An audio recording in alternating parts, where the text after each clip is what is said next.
From the nation's capital, Eye on Washington with Marilee Joyce. A weekly discussion about the federal issues most important to Nevada. And now, from Washington, D.C., here's Marilee Joyce. Good day to you. I'm Marilee Joyce, and this is Eye on Washington, the only statewide Nevada news program produced in Washington, D.C. Every week, Eye on Washington takes you straight to Capitol Hill for a discussion with Nevada's delegation and other leaders about the federal matters that matter to you. Today's topic, a code of conduct for internet poker. We'll find out about a proposal that calls on operators of online poker to follow the same set of rules followed in brick and mortar casinos. And my very special guest today is Mr. Fahrenkopf, the president and CEO of the American Gaming Association. And thanks for being here today. Always a pleasure, Marilee. Thank you. Well, he says there's no longer any good reason to put U.S. citizens at risk by continuing to outlaw online poker here, but he adds an important caveat. And today on Eye on Washington, we'll ask my guests about this proposed code of conduct. We'll find out why he says it provides crucially needed confidence and protection Americans want when gambling online. And then we're going to tell you a bit about the American Gaming Association and why it's important to Nevada's top industry. Well, you may have caught the recent Eye on Washington show with Nevada U.S. Congresswoman Shelley Berkley and Caesars Entertainment Vice President Jan Jones, during which we discussed proposed regulations governing internet poker. The proposals covered technology audits, record keeping, how customers enroll, oversight of internal controls by online gaming companies, how to discipline those that violate the rules, among other issues. But the nation's top representatives the nation's top representative of Nevada's top industry now has weighed in with another proposal that its leader says will bring crucial confidence to consumers. It was just a few years ago when the technology and operating processes didn't even exist to implement and enforce a code of conduct like the one proposed by the AGA. But online gambling, it's legal now in about 85 jurisdictions. And my guest says, thankfully, that risk-eliminating technology works. Now, Mr. Fahrenkopf, welcome back to Eye on Washington, first of all. We're going to get into the details of the Code of Conduct in our next segment, but I want to let you give our audience a chance to understand the background. What led to your wanting this code? The gaming industry is a very unusual industry in that we want tough regulation with law enforcement oversight. That provides the integrity for our business. That's always been our position. Nevada, of course, was the earliest state to have casino gaming. We're the most experienced with regard to regulation. Nations around the world that are considering having casinos always go visit the Nevada Gaming Control Board and Commission because we've sort of set the standard of regulation. Sure. So we just believe that that same standard that applies to our brick and mortar casinos here ought to apply to any online gaming sites were it to become legal here in the United States. So take us back just a few years. You've been on this show several times in the past, and you were very concerned back then over this lack of proven technology to be able to monitor online poker. So that was your major concern. Well, we had a position for over 10 years, and the last time I was on the show, I think I stated, I know it by heart. The American Gaming Association opposes all forms of internet gambling because we do not believe the technology exists to properly regulate it with law enforcement oversight. I've said that a million times over a number of years. What's happened is technology developed. We live in a digital world. As you mentioned, we're now in a situation where we have 85 countries around the globe that have legalized online wagering. Now, it used to be that the countries only were what you would call third world nations. There were islands in the Caribbean, maybe Gibraltar, the Isle of Man. We're now in a position where we have first world nations like Great Britain, France, Italy. We have provinces in Canada who have legalized online gaming, and they've done it because the technology has developed where you now know you can regulate it. You can prevent bets from coming from jurisdictions where it's illegal. You can require identification so that the operator is sure that the person is who they say they are, and rather some 14-year-old kid with mom's credit card. You can provide assistance to people who have responsible gaming problems. So the technology has come about, and that has changed the way the brick and mortar industry in Nevada looks at the Speaking of that 14-year-old, we're going to get again to the code's points in our next segment, but I also remember back then a biggie to you was that we needed measures preventing minors from gambling online, which is in that code of conduct. That was a big sticking point to you as well in years past. It really was. I mean, we still battle this in Las Vegas, Atlantic City, and Reno today, where some young people don't look like they're underage, but they really are. We fight it all the time, requiring, making sure they're 21. You can imagine online where you're not seeing the person, but that technology has been proven. It's been proven in Europe, and as I say, with first world nations, rather than just some small operations where we have some questions about how good the regulation was. Now, again, I'll get to the points in a moment, but I did want to say, in case we don't get to it later, because I think it's important for the PR part of this and how you're reaching out to people with this. You've introduced a YouTube video that, kind of makes the case for establishing this code of conduct. Tell us a little bit about that. Well, again, people look at the web for so much, and the net is the way they get information. So it's sort of comical. It kind of compares the wild, wild west of 120 years ago, what it was like. Yep. Okay, and comparing it to today, it's still the wild, wild west. For those Americans, some 15 million or so, who play online, there's no regulation.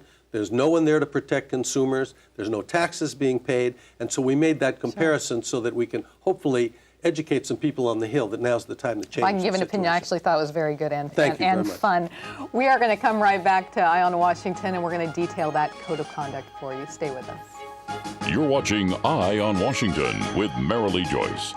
Brought to you by the National Mining Association, the Freest Companies,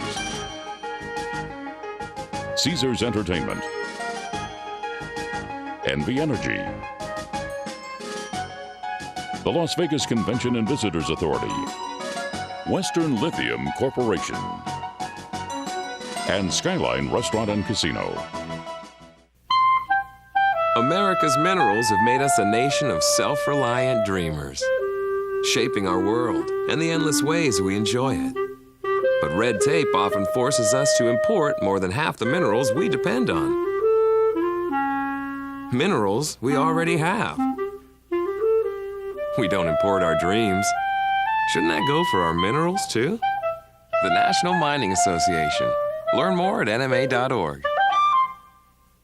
You already watch Eye on Washington with Marilee Joyce, Nevada's only statewide program produced in Washington, D.C. But for even more news from Capitol Hill that affects you, your family, and your business, you need to read Nevada's Washington Watch, our online newsletter. In-depth reporting on federal efforts that impact you. Our exclusive Inside the Beltway column, putting a microscope on Nevada's congressional delegation.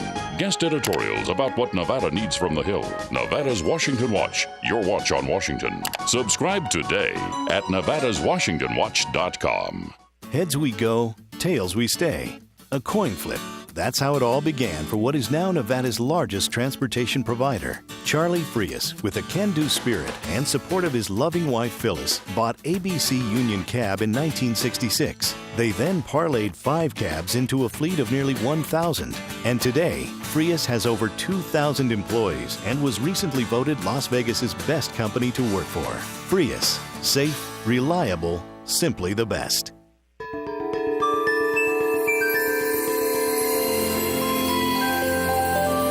How will new energy technology make our lives better?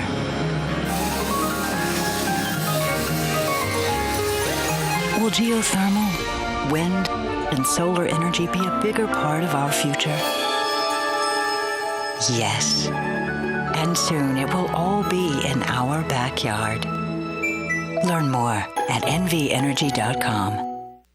Welcome back to Eye on Washington, our discussion of a proposed code of conduct that my guest says is needed to give Americans both confidence and protection when betting online. And he is my guest today, Frank Fahrenkopf, the head of the American Gaming Association.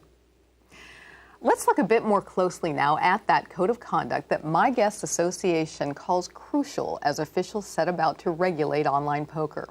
The AGA's code of conduct says that companies should conduct extensive background checks aimed at keeping criminals out of the business, provide identification of every U.S. online poker player to assist law enforcement, as well as to keep minors and known cheaters from playing. Companies would undergo regular testing and auditing of online poker software, institute gaming protections on operator sites to educate patrons, as well as to provide problem gamblers an easy access to tools to help control their behavior, and would maintain stringent anti-money laundering procedures that would assist the government in its law enforcement efforts. And Mr. Fahrenkopf, here's a quote from you the day you announced that proposed quote. You said, if online poker is legalized in the U.S., implementation of the principles of the Code of Conduct will ensure that American consumers are playing online poker in a fair and secure environment provided by a responsible operator.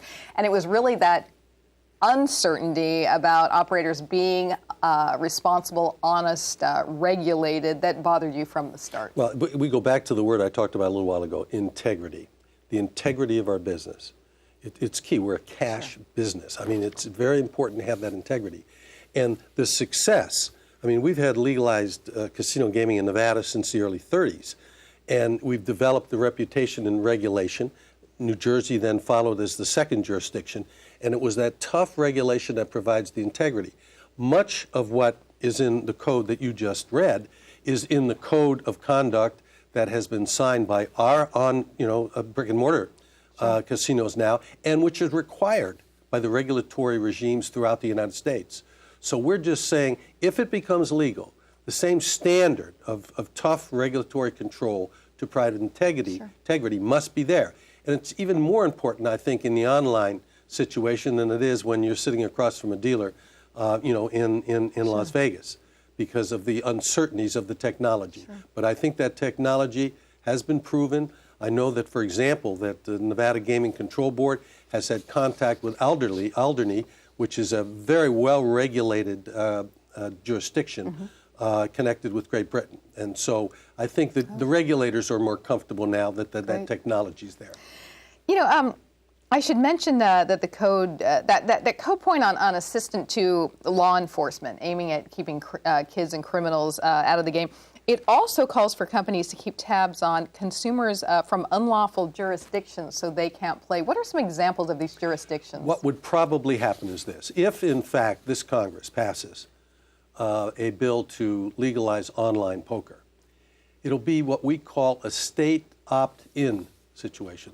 Those states that want their citizens to be able to play online poker would have to take whatever action is necessary. Some states just require a governor. Some states require a governor and state legislature that would say, all right, the people of our state can play online poker. Other states, I can bet you Utah is not going to agree to have their folks play. So what I mean by that is that's a jurisdiction that anyone in Utah should not be allowed to bet, and they would be blocked out.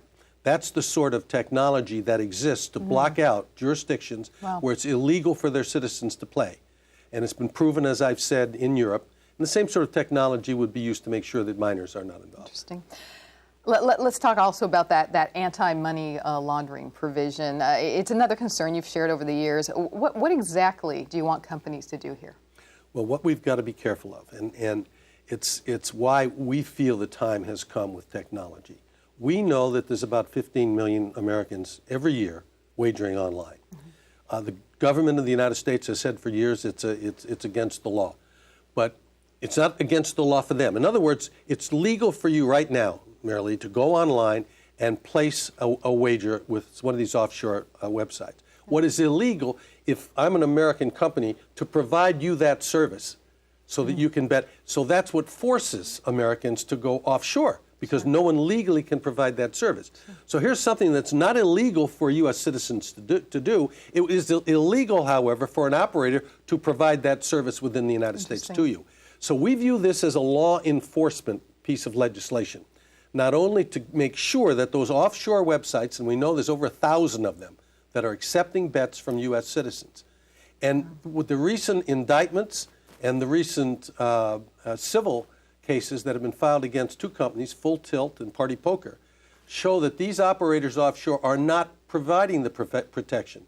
Allegations were filed by the Justice Department within the last 10 days saying that the operators of Full Tilt, which is one of the most popular offshore websites, were not segregating the betting money, and so they could return it to the bettors, but were putting the money in their own pockets, and went off with $400 million is missing. Now, I'm an old criminal defense lawyer, as you remember, so I don't believe everything that Justice Department's put out, but it shows that the time has come for tough regulatory control, Get the bad guys out of this, and let's regulate, license, control, provide jobs and tax revenue here in the U.S. And bring that confidence, as you said. Absolutely. Since your announcement of the Code of Conduct, how's it been received by your member companies? It's been received very, very well. And all our member companies are in supportive. There's a new organization called Fair Play USA that is out there. It's a new grassroots organization. They have former FBI Director Louis Freeh, former Home Security head Tom Ridge, saying, look, now is the time. It's important for law enforcement. We should legalize online poker. That you asked about money laundering. That's to make sure that there's in place the system of regulation that prevents people in this business from doing that. What remains against the legalization of online Well, you've poker? got a strange combination, really. We know, because we poll every year, Peter Hart has done our polling for many, many years, that 80 to 85% of the American people have no problem with gambling for themselves or others. There's a rock-hard 15% that really hasn't moved in the last 15 or 20 years. And these are people who are morally opposed because of their religious beliefs. Any type of gambling, nothing to do with online, that's right. In other words. And so you're going to have them opposing. They will oppose. Primarily led by the Methodist and Baptist churches. They will be opposed. And it's interesting, in the Republican Party, it tends to be people who view gaming as a sin and therefore want to prevent people from sinning. In the Democratic Party, it seems to be people who don't think that people are smart enough to make their own decisions, how to spend their own money, and that government must protect them from themselves. So you have the strange marriage of the left and the right in politics that caused the concern in getting this type of legislation passed. Thanks. And when we return, we're going to have the great marriage between the American Gaming Association and our delegation in their efforts to protect and strengthen Nevada's top industry. That's right after this.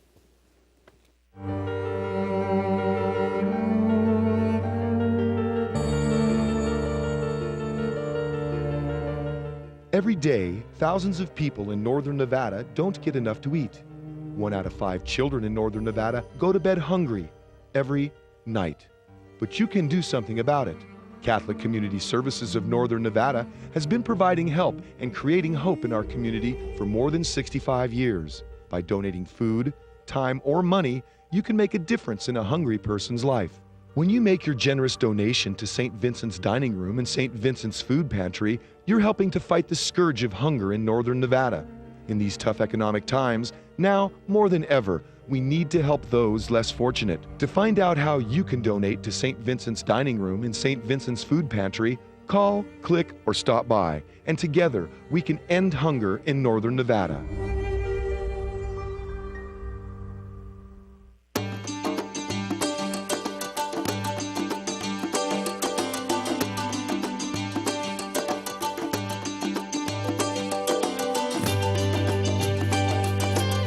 Thanks to an ongoing commitment by America's mining companies, more than 2 million acres already have been reclaimed.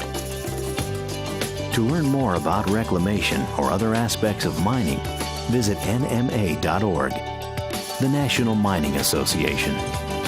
You already watch Eye on Washington with Marilee Joyce, Nevada's only statewide program produced in Washington, D.C. But for even more news from Capitol Hill that affects you, your family, and your business, you need to read Nevada's Washington Watch, our online newsletter. In-depth reporting on federal efforts that impact you. Our exclusive Inside the Beltway column, putting a microscope on Nevada's congressional delegation. Guest editorials about what Nevada needs from the Hill. Nevada's Washington Watch, your watch on Washington. Subscribe today at nevadaswashingtonwatch.com. Heads we go, tails we stay. A coin flip. That's how it all began for what is now Nevada's largest transportation provider. Charlie Frias, with a can-do spirit and support of his loving wife Phyllis, bought ABC Union Cab in 1966. They then parlayed 5 cabs into a fleet of nearly 1,000. And today, Frias has over 2,000 employees and was recently voted Las Vegas's best company to work for. Frias, safe, reliable, simply the best. All of us at Caesars Entertainment have something we want to say. Play responsibly. Play responsibly. We don't want you to gamble if you've had too much to drink. You shouldn't gamble if you're lonely or depressed. And if you're under 21, you're not allowed to play. No. No matter which of our casinos you come to, our message is always the same. Play responsibly. Play responsibly. Play responsibly. We know you're coming to our casinos to have a good time, and we always want you to leave feeling like you did. welcome back with Eye on Washington, our discussion of internet poker and its ideas on how to protect its players. We've been visiting with Frank Fahrenkopf, the head of the American Gaming Association. We're going to spend this segment explaining to you who might like to know why my guest's code of conduct is being taken so seriously in Nevada. Indeed, just what is the American Gaming Association and why is it so important to the state's top industry? Well, the American Gaming Association opened its Washington office in 1995, and in all the years since, it has had as its fundamental goal creating a better understanding of the gaming entertainment industry. It does this by educating members of Congress, other decision makers, the media, and the general public through education and advocacy. The AGA represents the commercial casino industry by addressing federal legislative and regulatory issues affecting its members and their employees and consumers. These include, for example, federal taxation, today's topic of internet gambling, and tourism and travel matters. And I need to make sure and add at least one thing that might not occur to you at first. The AGA, for many years, it's been the leader in the area of responsible gaming. In fact, in 1996, it founded the National Center for Responsible Gaming. That nonprofit arm is devoted to increase awareness of pathological and youth gambling, and since 1998 has held the Responsible Gaming Week every August. It's aimed at increasing awareness of problem gambling among both consumers and industry employees and finding effective ways to treat gambling-related disorders. And have to give some trivia. In all those years, the AGA has had one president. There he is. Mr. Fahrenkopf, I think it was an attempt many years ago to pass that 4% excise tax against gambling that sort of led to people who think gaming's a darn good thing for Nevada and the nation and jobs to say, we need an advocacy group, we need a representative in Washington. It clearly was the catalyst. And at that time, a number of leaders of the industry, it was actually Chuck Mathewson, who at that time was the head of IGT, Steve Wen, and Raymond Skip Avancino, who was the president of Hilton at that time, Phil Satry, and some others who realized that when the 4% gross proceeds tax was floated, that there could be problem in the future and that it was important for the industry to be represented here in Washington. And that really became the catalyst of the creation of the AGA, and I agreed to sign on for 1 year, get it up and going. And well, that was 16 and a half years ago, so time flies. And still doing a great job, and thanks for being on this program. You know, one thing we talked about on my show with Congresswoman Berkeley and Jan Jones of Caesars Entertainment was about the Congresswoman's memberships on the Gaming and the Travel and Tourism caucuses. And you know, we really stressed then the need of what they do on those caucuses, as you, of course, know, and just to remind my audience, is to educate members of Congress about the importance of the industry to Nevada. And that's very similar to one of your main functions here, is working not only with our delegation, with New Jersey, with other places where gambling is legal, and helping people who either are maybe averse to the activity, don't understand it, don't know how it creates so many jobs, how many industries are related to gaming. That advocacy is the big part of your job. This present Congress has over 100 new members. You combine the House and Senate. And the majority of them have no knowledge about the gaming industry, the jobs we produce, etc.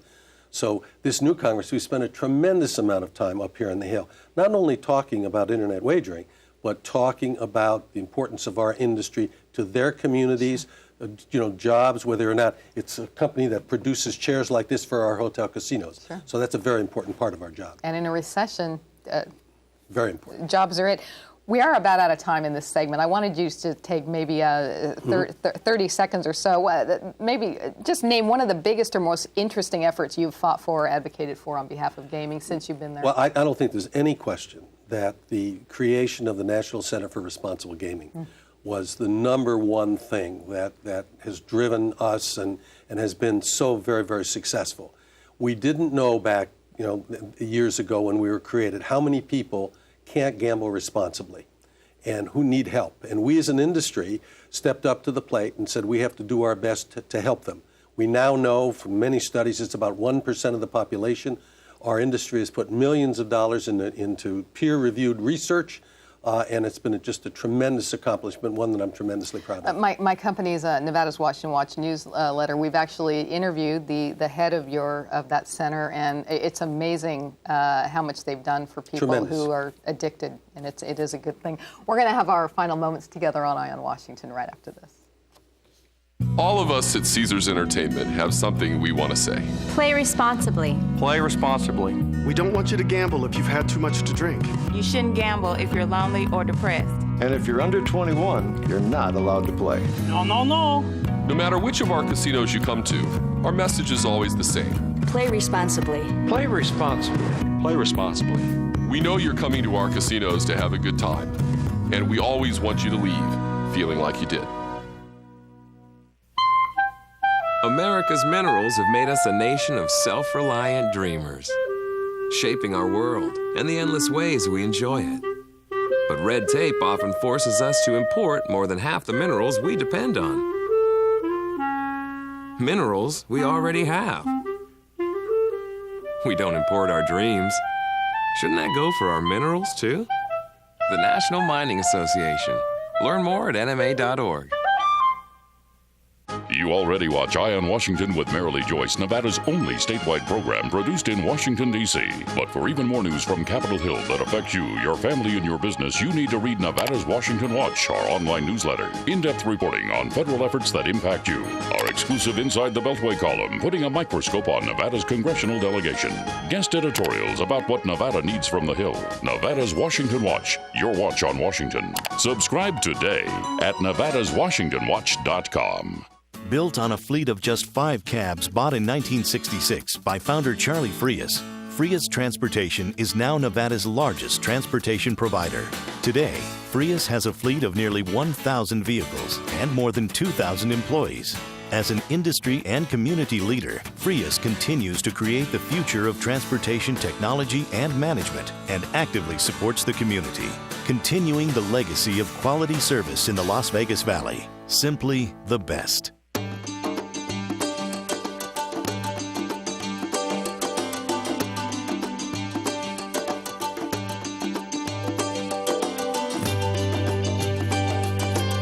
Thanks to an ongoing commitment by America's mining companies, more than 2 million acres already have been reclaimed.